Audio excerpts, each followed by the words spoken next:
Hello everyone, welcome to yet another day in this Clown Decade, the decade where things are only going to get worse before they get better. And if you want to keep up with all things Clown Decade, do subscribe to the channel and of course become a member. Today's video we are going to be going through Jimmy the Giant's Islamification of Britain video. Going into this relatively blind, however I will say before we get started it's pretty obvious why he made this video. It's the same with most YouTubers by the way, but literally it's just for money and attention. Top two comments are basically two immigrants giving him some money saying thank you for making this video. Jimmy the Giant basically admitted this on Trigonometry, that the main reason he has his politics is because he basically got audience captured.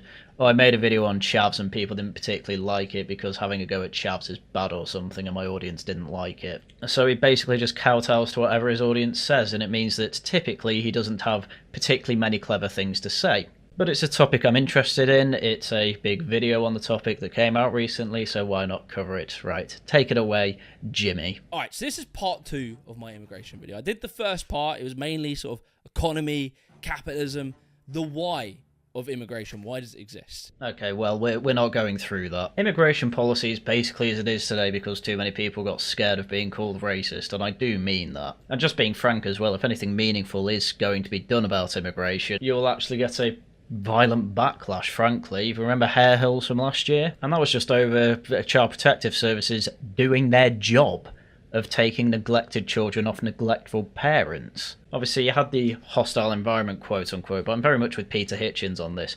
If you're going round with signs in English saying if you don't leave we will arrest you, that's not really an advert for anyone apart from people who want to see things actually being done on immigration, but nothing's actually being done on immigration, mainly because most people who would need to read that can't read English. And one of the popular comments I was getting was, Jimmy, this is all well and good, all your numbers, your stats, but you're not talking about culture. Yeah, I mean, the economic argument's been completely undermined with Boris wave coming through and the cost of living crisis getting worse. If immigration really was directly related to economic growth, you'd see more growth than ever with the Boris wave. You saw the opposite. So, going over why I don't need to go through his first part, this second part is clearly about culture. I'm hearing more and more a common argument that some immigrant groups, not all, but some, have very different cultural attitudes to us, and they don't want to assimilate into British culture. One massive underlying problem with this video is that it came out about 3 days before Manchester synagogue had a terrorist attack where 2 people died and another 2 were injured. One died and one was killed by stab wounds, one died and one was killed by bullet wounds. The one who died an accompanying stab wound that he probably could have survived. But the terrorist was on bail for alleged rape. He had 3 wives, and also it came out that in a 999 call he pledged allegiance to the Islamic State. Now, the reason it's worth going through all this is because this man was in the country for years, decades even. He became a British citizen in 2006, so for 20 years he was considered British. And yet basically everybody, including you I would imagine, Jimmy, would say, oh, he's actually very un-British because we don't attack synagogues. In fact, we live quite well with Jewish people. This is quite clearly a massive problem, so it's going to be interesting how you address it, considering that 3 days later, what I can only imagine are your conclusions probably were completely rug pulled by this. And people arrive at this opinion through many different arguments that they hear, and stuff they read and things they experience in person. So another word for that, by the way, Jimmy, is reality. I mean, when statistics, anecdotes, lived experience, whatever you want to call that part of it, come together and converge, yeah, you just have reality. So again, I'm interested to see what your counter-argument is. Is British culture under attack? Yeah, I would not be surprised if in this video you attack British culture yourself.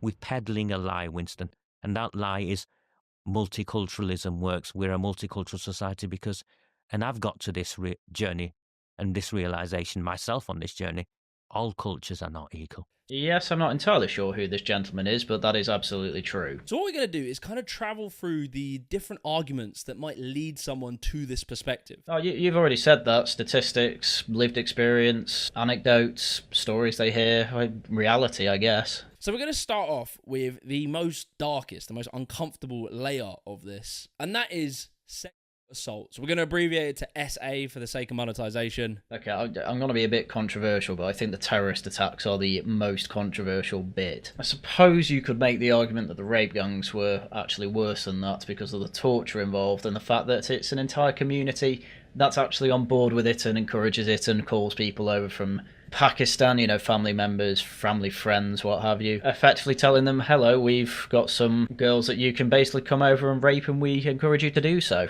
These are in court documents. This happens. That is a cultural issue. So, again, wondering how you can say a culture like that is equal to that of, say, the British culture. And this argument that some groups commit more SA than others. Again, yeah, okay. Interesting how you're going to counteract that. There's been so much research, not just in this country but in others, that is just the case. I mean, what's funny about this is that a lot of cultures actually celebrate that. Albanians are a great example. You look on Twitter, whenever the crime statistic table comes up and Albanians are usually near the top or at the top, they all celebrate. We have an issue with ethnic gangs. There's Turkish gangs, Albanian gangs, and they fight each other. There was a 12-year-old shot in the head by accident because there was a Turkish gang hit in London, and nobody talks about this. And in fact, you're doing the disgusting thing of, well, effectively, I'm guessing, let's wait till he does it, covering the whole thing up. Or at least downplaying it. So very recently, you might have heard Nigel Farage go up on a stage and state this statistic. The fact that 40% of assaults in London over the course of the last 5 years have been committed by those born overseas. You know, we have to recognise something.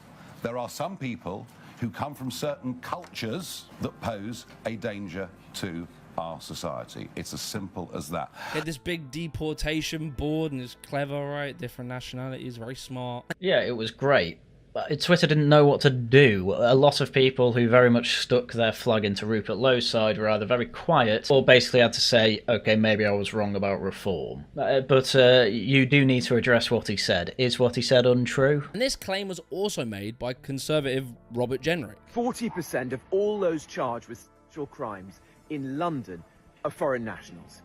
As I've been saying for a very long time, immigration is fueling crime, particularly sexual crime. Yeah, I mean, Robert Jenrick hasn't said that for a very long time. He's said it for about a year, but he is just correct. So go on, debunk the statistics for me. And like, you know, if it's true, it'd be completely understandable that, yeah, if there's a group of people that are doing more SA than others, probably we shouldn't allow them in the country, right? Yes, that is the argument. You're arguing against that for some reason, but okay. So we have to start with, like, firstly, where did this claim come from? And if we look online, we will find a group called the Centre for Migration Control, who published this report that says up to 47% of SA in London was committed by foreign nationals, despite only being a quarter of the population. Well, there's your despite meme, yes. Hopefully you understand per capita. I know a lot of people on the left seem to struggle with it. This stat was shared everywhere, right? Uncritically by many mainstream media outlets. And it kind of sounds insane, right? Almost unbelievably insane. No, a lot of people found it very believable. I don't know if you know stories from the Empire. I mean, even Kemi Badenoch brought this one up. I think it was in an interview with Times Radio, where she mentioned that in Nigeria, before Empire days, they had a culture of killing twins because they were believed to be cursed. British put a stop to that. Over in India, in certain areas, they had a ritual of widow burning. If the husband died, the wife would have to go on his funeral pyre with him while alive. The British put a stop to that. So, yeah, once again, I can completely believe that there are cultures that do still exist in 2025 that haven't quite caught up with the, well, leftist sensibilities that you might have, Mr. Jimmy the Giant. The way that the Centre for Migrant, the CMC, the way they got to this data was by submitting a Freedom of Information request to the police, who sent them a load of data showing that supposedly British people commit 2.2 offences per 10,000 of their population, but Afghans committing 74.17 per 10,000. Okay, that's pretty cut and dry. Go on. So how did they get to that number? Well, luckily, the CMC, in their blog post, includes the Freedom of Information request that they got from the police. And you can click on it, you can download it. And if you do that, you will see there's a massive section that has been deleted. Strange. So I looked into this because I actually put work into what I do. So on screen, as you can see, it says data taken from the, well, police, whatever, Connect custody system on the 1st of the 7th, 2025 via data market. Arrest dates are from the 1st of the 1st, 2018 to the end of 2024. Data extract is based on arrest data. Then there's the gap, and it says persons proceeded against. And what this is notes on the data. This is what all the charges are. Persons proceeded against. The following have been counted as persons proceeded against for each of the requested offence groups. The data was limited to a district count of custody records where the detainee has received at least one charge or out of court disposal for a relevant offence. What Jimmy has done here is, if we go to my screenshot of the exact same thing but actually taking into account everything, is that at the bottom you can see the Excel tab says notes. What the notes effectively are is almost a methodology, a quick rundown of methodology, basically showing the actual limits of the findings, along with what charges are actually taken into account. Such as charges here, the following were found in the dataset and counted as charged data. If the perpetrator was charged, if they were charged and bailed to court, if they were charged and detained for court, if they were at court, and if they were sent a report for summons, which is just a letter in the post. And there's just a massive gap. Now, why there's a massive gap, I'm not entirely sure, but Jimmy's fast-paced video is trying to say, oh, they deleted a load of data.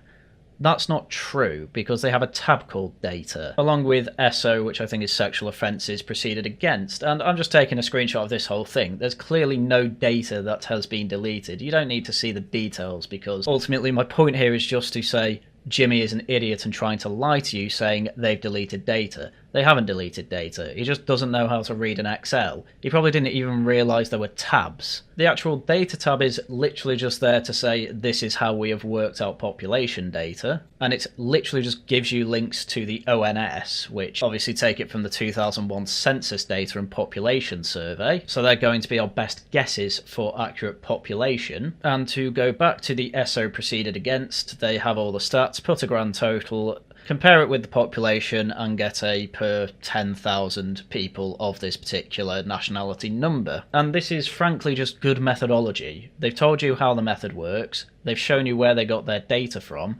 and ultimately you need to do a lot better than misunderstanding how Excel works to say that they've lied about data. And you can corroborate the table that they put in their own Excel with the police one provided, which obviously they've mixed Afghan with Afghanistan because they're the same nationality, and you can just compare and contrast numbers, and wow, wouldn't you know it, they basically just copied the whole thing over and just put Afghan and Afghanistani and Bangladeshi together, because I assume the police allow them to self-identify their nationality, and some say, oh, I'm Afghan, I'm Afghanistani, I'm Bangladesh, I'm Bangladeshi, blah blah blah blah, and they just mix them together because that makes sense, because that is the same nationality. So to try and claim that they've deleted data, it's a complete farce. I've checked it for you. They didn't delete data. Find a better argument, or delete the video. So look, we can dig online and we can find the original, and you'll notice that, yeah, there was a section deleted. That section being some notes.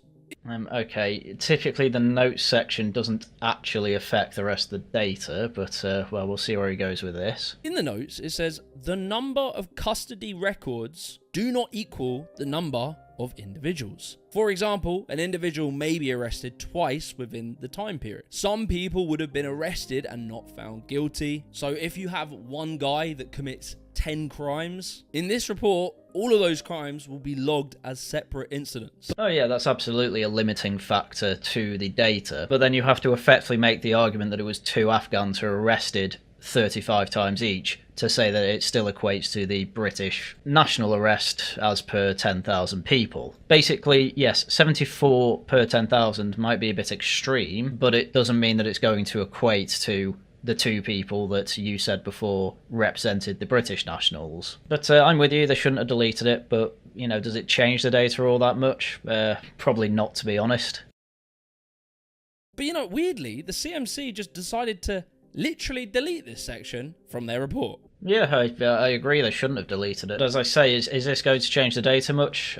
Probably not too much. I think it still largely keeps to the same point of there's certain foreign nationalities that are very much overrepresented when it comes to sexual assaults. But finding one linchpin like this with the data, and apparently you can just, well, get rid of the whole thing. I'm afraid that's not how statistics work. The whole point of methodology in statistics is to understand your own limitations to your data sets. Now, they should obviously not delete that. I'm completely with you, but it doesn't debunk the statistics. And as I say, these are statistics that are largely reflective of other areas of Europe anyway, so, you know, unless you're willing to go through all the statistics throughout Europe, there you go. And completely ignoring its advice by counting every single incident as different people committing different offences. Yes, well, I suppose they should send another FOI request so that they get it per individual rather than number of charges. Still, it does kind of beg the question then, why... that kind of explains why Afghans are so high, but then begs the question,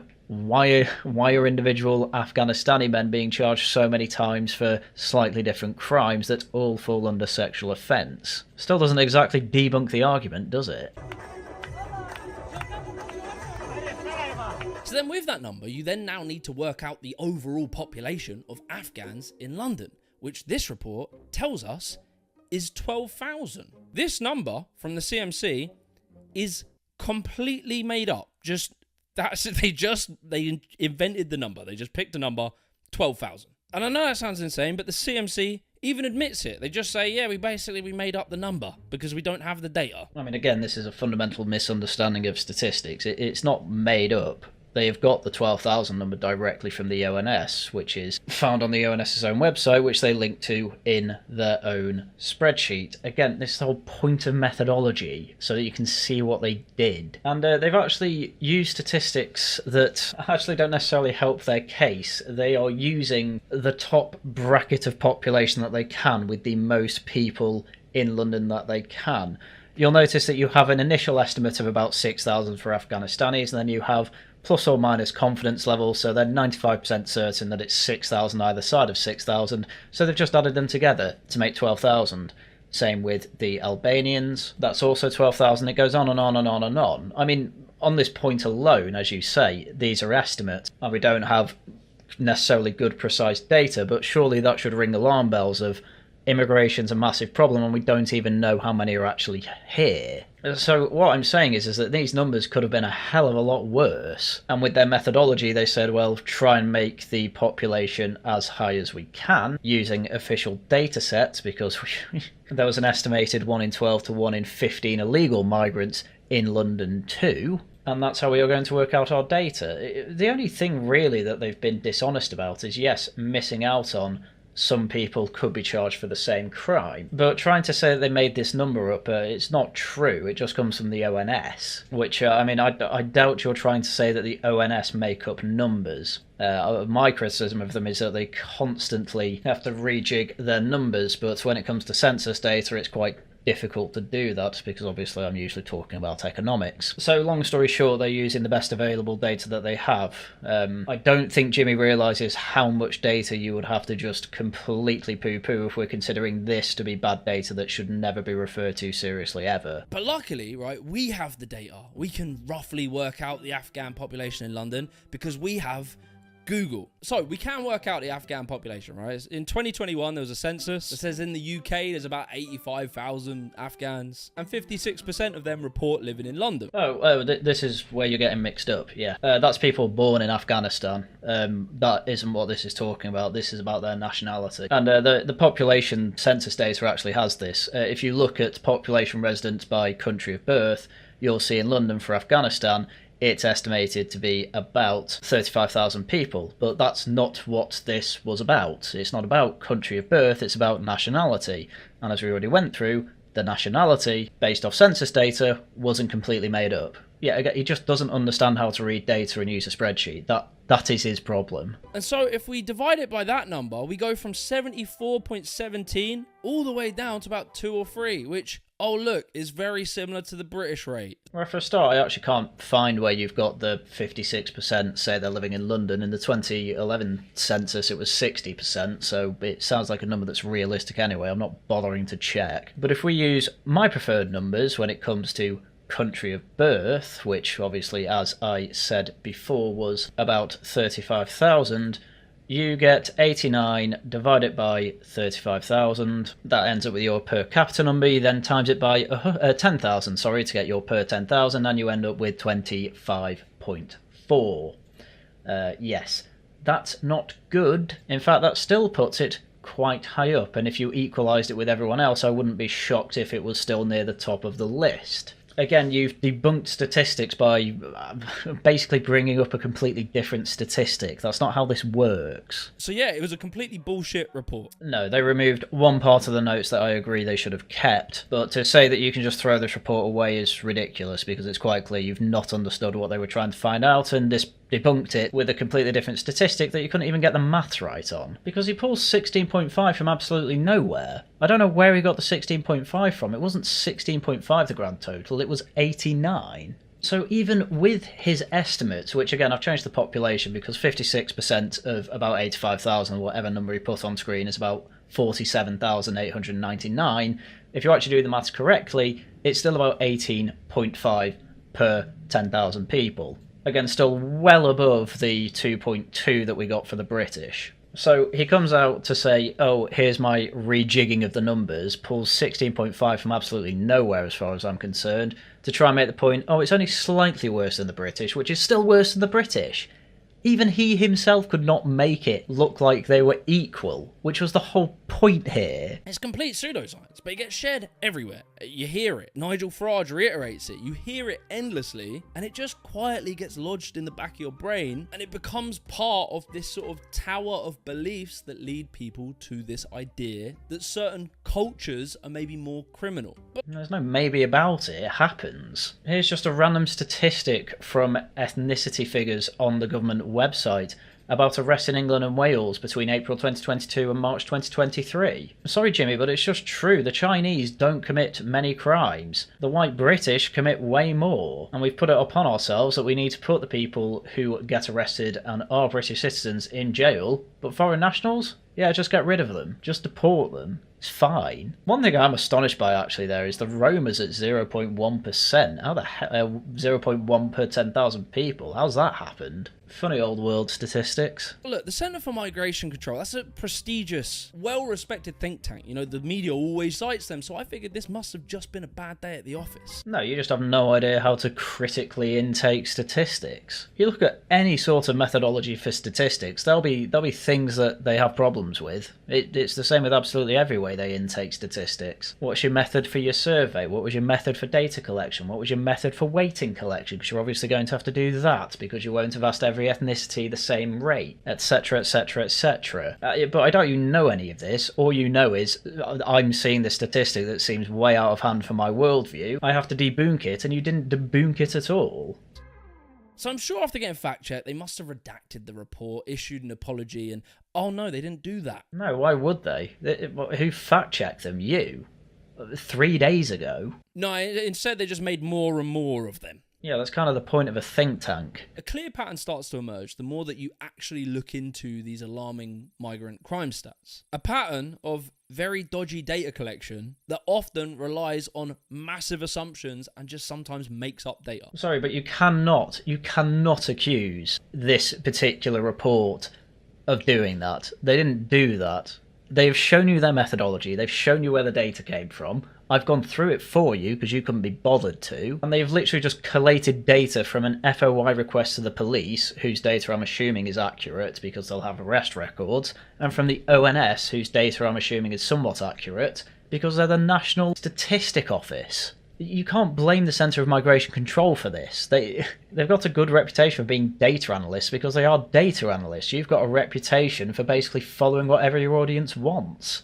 which in this case, apparently, is badly being critical of data analysts. We see it again here, right? The Centre for Migration Control, they came back with a sequel, again repeated by Nigel Farage and Robert Jenrick. Well, yeah, they're both people that are putting a lot of their reputation on dealing with the immigrant problem, yes. The CMC arrives at this insane number by using a population size for Afghans as 13,000. Please don't make the same mistake again. Don't start conflating nationality with country of birth. Which we know is wrong. But like we did in the last one, if we use the more accurate population size... Nah, I'm done. I'm not even bothering with this. He's done it again. He's done it again. By the way, Sky News fact-checked this in a similar manner, and at the bottom of the article had to actually put out a correction. A previous version of this story states that the Met Police, like the ONS, had advised using country of birth figures from the census as best measure to use when calculating population size, because the data they provided to the CMC also used that variable. But since publication, they have told us that the guidance was incorrect due to simple human error, and the data they provided the CMC listed the nationality of the accused, and the article has been updated. Because when they were fact-checking, they said, oh, it's not 22 times more likely, it's only like 3. Which is still worse, but obviously had to retract that and say, yeah, actually the numbers kind of make sense, but they just kept the article up anyway, because funny. But really the funniest part of all this is that the implication here, of course, is that wherever you were born is your nationality. What's actually happened here is that there's, 80-odd thousand Afghans living in London from Afghanistan, and what this is actually implying is that a majority of them have British citizenship, and therefore should be considered British by all these people, but JimmyTheGiant isn't calling them British, is he? He's calling them Afghanistani. It's probably worth noting that, because this is inevitably going to move on to saying that these Afghans are actually British. Suddenly, that 22 times number goes all the way down to 3 times. 3 times, okay. Oh my god, he actually used a Sky article. I mean, 1, that's worse. 2, you've completely missed the bottom where they had to offer a correction. 3, Robert Bates of the CMC in that same Sky article explains the difference, saying the figure produced by Sky the result of comparing wholly unrelated population data, the result of too many in the media simply refusing to accept that foreign nationals are disproportionately convicted for certain crimes. This is exactly what you're doing, Jimmy, by the way. And in fact, it goes on to say, I note Sky News never once reported on the Ministry of Justice data which shows a quarter of sexual assault and rape convictions last year were of foreign nationals. So yeah, it's amazing how whenever they try and nitpick this and fact check, like the results are so bad that they still can't put them either on equal footing or less bad than the British nationals themselves. It's crazy. That is still more, right? It's a big deal. If they're doing it 3 times as much, that's still a problem. So let's go with that, right? Let's go with that. Okay, I mean, this is still in favour of the I don't want more migration side of the argument. I think you realise that. Are Afghans 3 times more likely to commit SA than British people?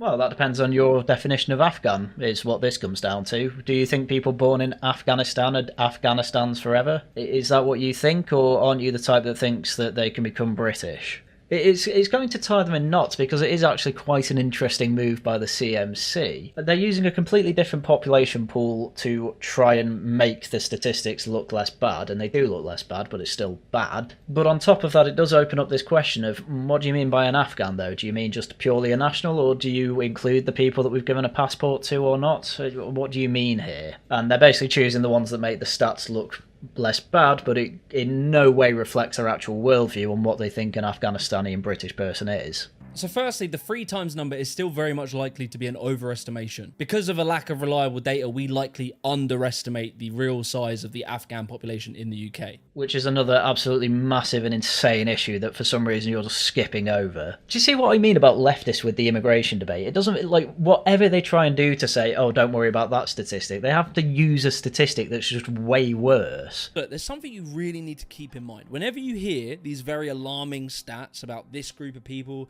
there's 1,000,000 times more this than that. You know, when people complain about the small boats crossing the channel, what is it that they say about the people? They often say the phrase military-aged males. Military-aged men. Yeah, I mean, they're between usually 18 and 40, and it's to more make the point than anything that if these people are supposed to be fleeing war, why are the military-aged men coming over here? Answer, because they're coming over here for purely economic reasons. They get free board, free food, a few quid a week pocket money, and that's obviously until they are out the system, at which point they either just get lost in the system or they're just rubber stamped through. You know how many people are deported? Not many. Of the people that are deported, they're given $3,000.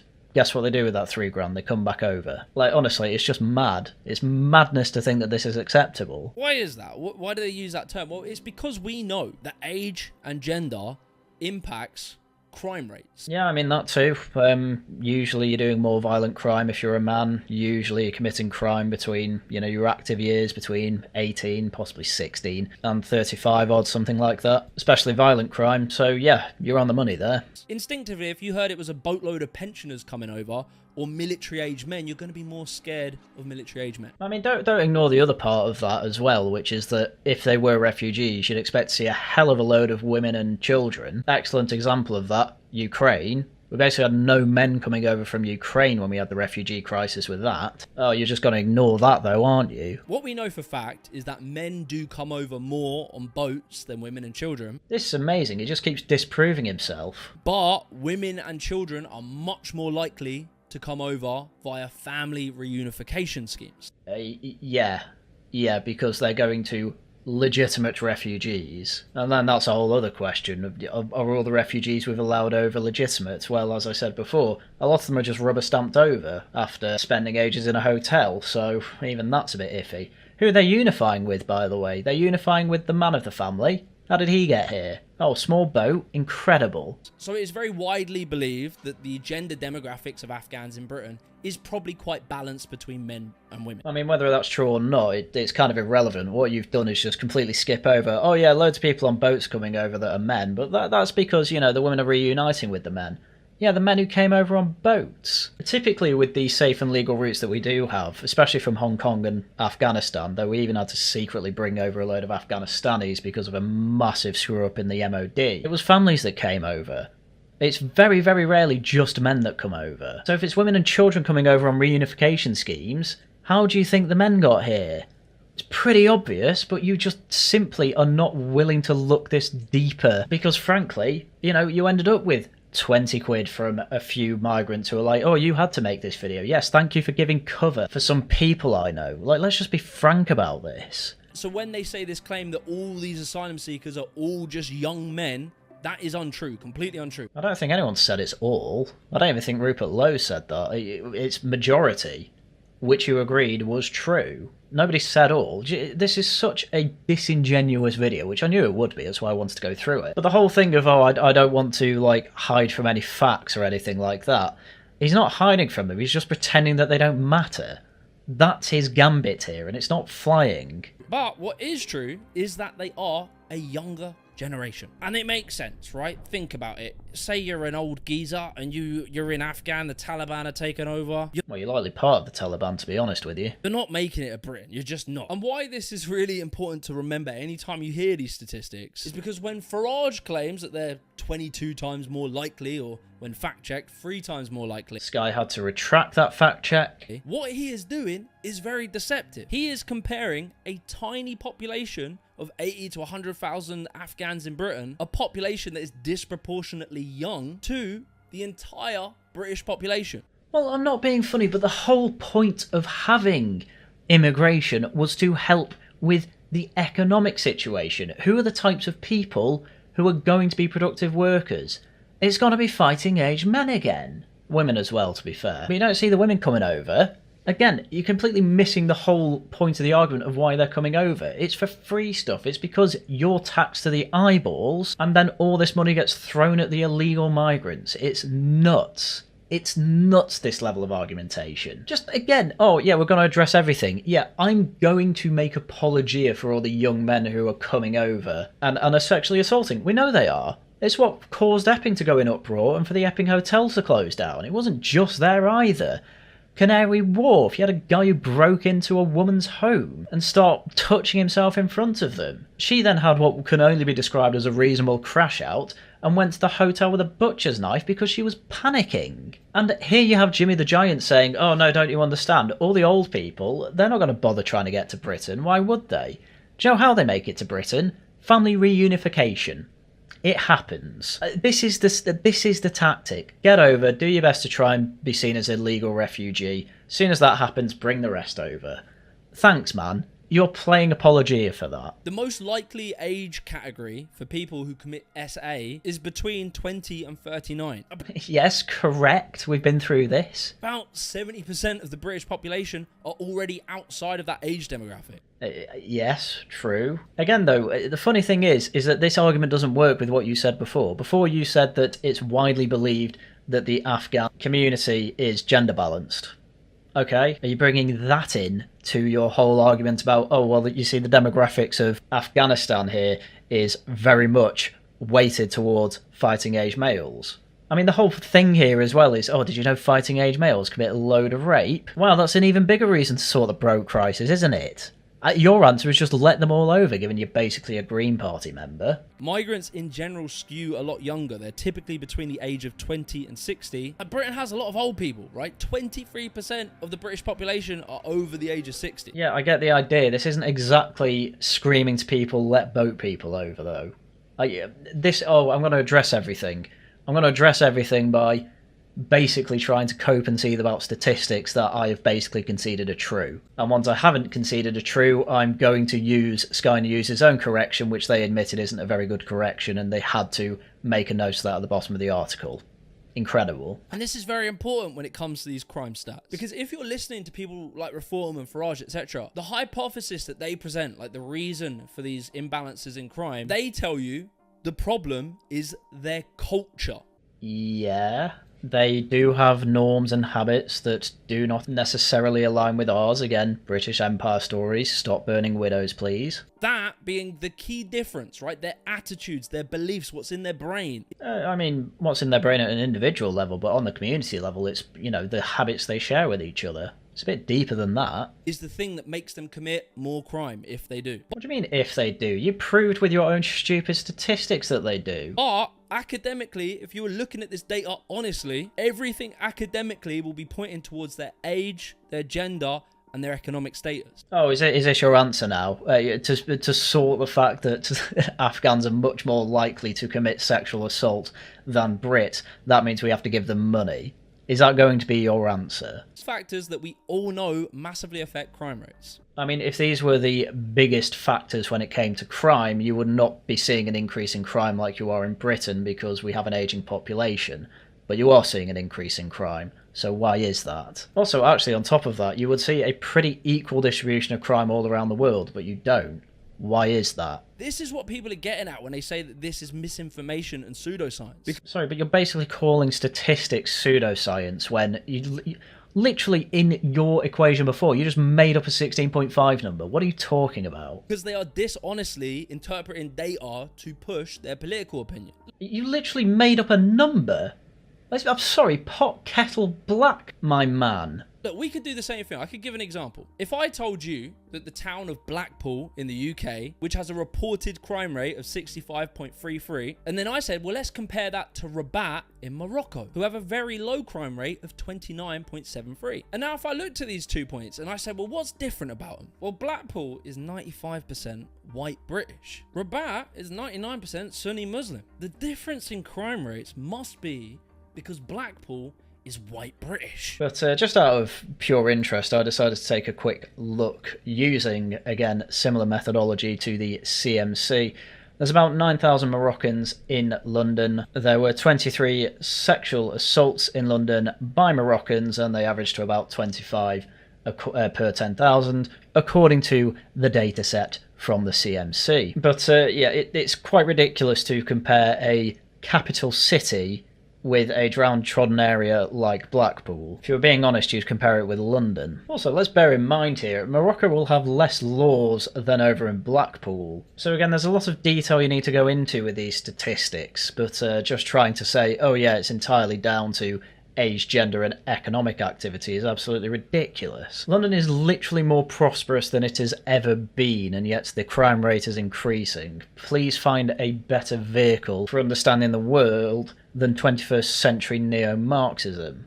That'd be insane, right? It'd be stupid. We know it's stupid because lots of factors happened in Blackpool that have led to this high crime rate. You know, deindustrialization, leading to economic decline, systemic factors, the role of the state. There's a million things that you have to factor in to come to some hypothesis over why. But okay, well, generally Afghanistanis will be in a better position when they end up in Britain with all the food, board and medical attention they get than when they were in Afghanistan, won't they? On top of that, half the reason everyone's supposed to have moved here as an immigrant is to improve their economic situation. So, realistically, they should be committing less crime, shouldn't they? You know, are Afghanistanis 3 times poorer than your average Brit in London? Maybe, I don't know, but are you actually looking into that? No. You're making a vast assumption based on yet again neo-Marxism that just needs to die. The assertion that people like Farage and Robert Jenrick are making is that the key and core difference is specifically a cultural one. They say things about how their culture degrades and devalues women, and that's why they do more SA than British people. Yeah, that's definitely part of it. Again, there's no doubt that white British also partake in an awful lot of violent crime. That obviously happens, but you know, when it comes to sexual offences and things like that, we are certainly at a lower rate than a lot of other people. That was the point in those statistics, yes. And part of that could be because they see women so much more as objects than us. Again, I know this happened just after this video came out, but Jihad from Syria, who stabbed up that mosque, had 3 wives, forced one woman to convert, and was on bail for rape. I mean, what more do you want? It wasn't exactly something that his friends and family were telling him he shouldn't do. How to get married to 3 women without them noticing? Data, the academia, does not support this hypothesis.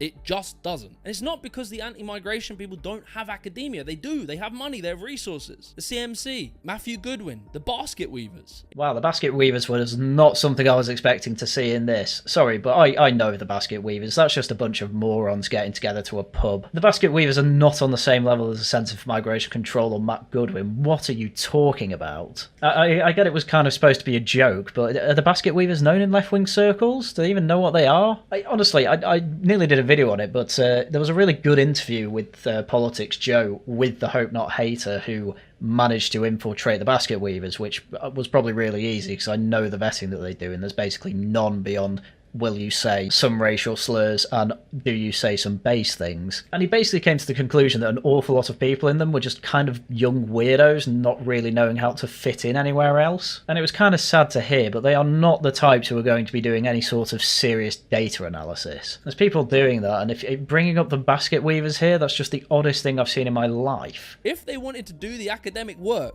and prove that hypothesis, they could do that, but they don't do that. Instead, they misinterpret numbers and post these crazy figures about migrant crime. Which you've actually done absolutely nothing to debunk, and the only other source you could bring up to debunk it had to offer a correction, so yeah, good one. But this is a major problem, right? Because you see how I just had to spend ages right there talking through these long, boring numbers, reports, reading through them, your eyes are glazed back. Wait! Yeah, you did that with 2 things. You did 2 of them, and you got basically everything wrong. You didn't do metadata analysis or anything like that. You basically copied the findings of a Sky News report and then didn't even bother to read that they had to offer a correction. But look at this sexy headline.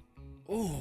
Foreign nationals commit 40% of SA in London. You can't even blame the Centre of Migration Control for this. This comes directly from the Police XL. This is the police's own reporting in which they say, okay, they're including unknowns, but are saying that they're quite likely to be non-British. And yeah, as highlighted, that's 40%. It's so clean, man. One sentence. It's so easy to remember. You can repeat it next time you're in a debate at the pub. Yeah, it's citing directly from the police's own records.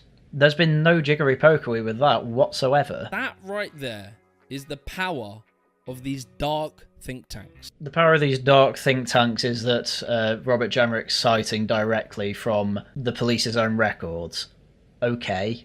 And look, I do not blame people. People are not bad people if they believe these numbers. Okay, well at least it's not as bad as Zach Polanski that's trying to dismiss them all as racist, but you cannot say that this video was directly addressing any of this. You've not even attempted that. I don't think they're racist, like in their heart, inherently. They are being told these numbers in what seems like good faith. Well, there's far better faith than the type of stuff you're putting in this video. You can't just effectively try and call all these people liars and say they're doing jiggery poker with statistics, then end up doing that for 20 minutes, and then say, oh, but really, I don't want to insult them or anything like that. I think they're doing it in good faith. Not only are they doing it in good faith, they're doing a much better job of it than you because they paid professionally for it. And if these numbers were true, if this data was true, I too would join the anti-migrant crowd. Well, that's just a lie because they are true.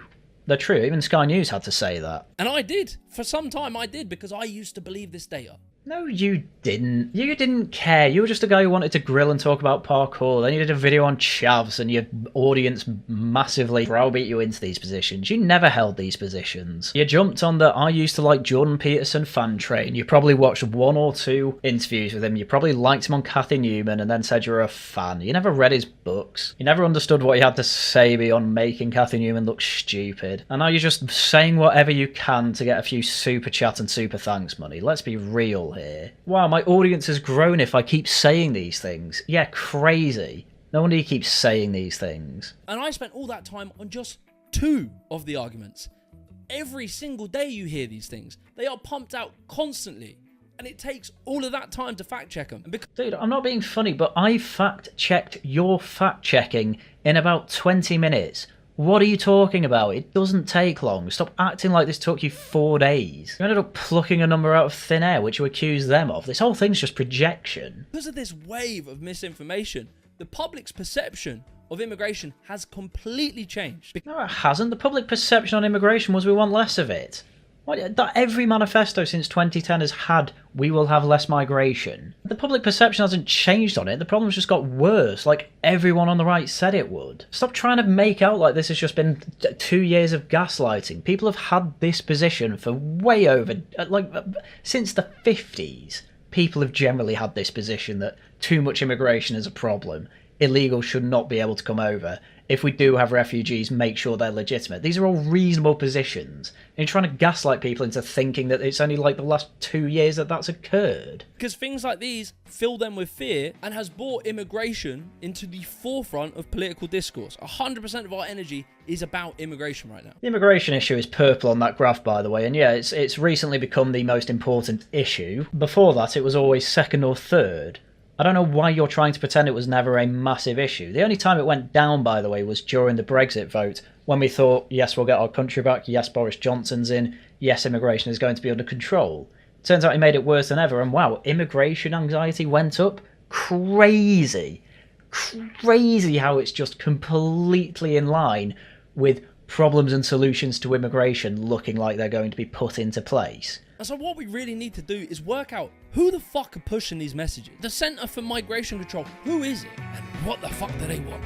And I think we'll leave it there. I do find it quite funny that he refuses to say the words sexual assault and rape on his videos, but he's more than happy to swear. But with that, as I say, I think I will leave this part there. From the looks of it, we only got about 15 minutes into the video. Yeah, I'm not even joking about that. We didn't even get 20 minutes in, which is what I thought we would do, but I think the video will go too long otherwise. And to be honest, there's whole areas of this video I think I'm just going to skip on anyway. I was much more interested in how he dealt with the statistics, and I'm very interested into how he deals with the idea of right-wing think tanks are bad, ignoring the fact that there's thousands of left-wing ones that he's obviously going to ignore, and that he has just taken hook, line and sinker their narrative instead. Again, using any statistics that they can find. Anyway, if you enjoy what I do, please do subscribe, leave a like and leave a comment. If you enjoy what I do become a channel member, leave super chats and super thanks as well, of course. As much as I've had a go at Jimmy the Giant for shilling, at the end of the day, the primary reason for my channel is not to make money off it, it is to effectively give you my analysis and to not be influenced by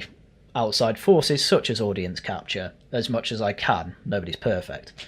Anyway, tonight we will be playing some Life is Strange. Next Tuesday it will be some Tosh Talks, and obviously more Life is Strange probably on Wednesday instead of Thursday, and Laughing at the Guardian on Saturday. Right, with that, videos out as and when I can make them. Thank you very much for watching, and until next time, goodbye.